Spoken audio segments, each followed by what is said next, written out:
Здравейте, това е първият ми влог и искам да се представя. Казвам се Хачо, цялото ми име е Хачик Язаджиян.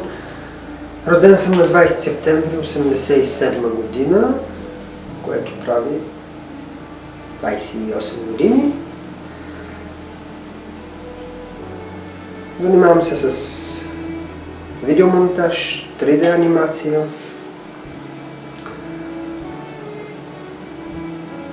Вярвам, че Исус Христос е Божият Син, който зае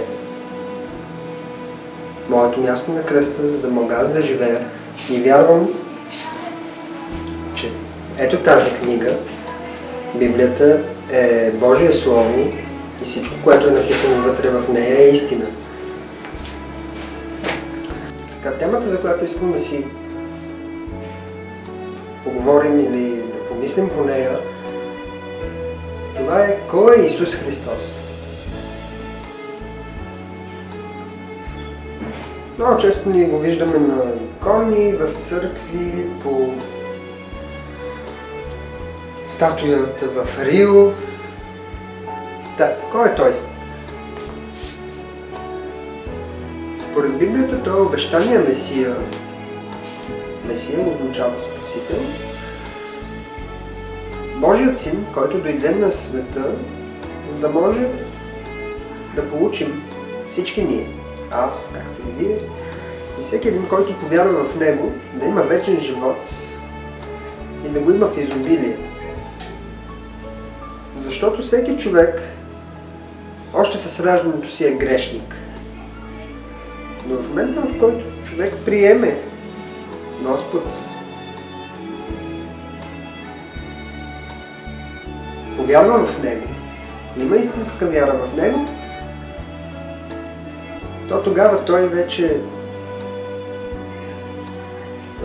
приема този вечен живот и когато следва Неговите заповеди и съблюдава това, което пише в Библията, то той има този вечен живот и върви по пътя към Него. Това не е нещо, което да можем да си купим от магазина. Това е един процес. Христос дойде на земята, роди се като дете в една пещера в Витлеем, живя 30 години, след което 3 години получаваше, 3 години и половина. Извършваше чудеса, лекуваше болни, възкресяваше мъртви, водата превърна във вино. Да храни 5000 души с 2 риби и 5 хляба. И след всички тия чудеса накрая той беше разпънат на кръст. 3 дена в гроба. Смъртта нямаше власт над него.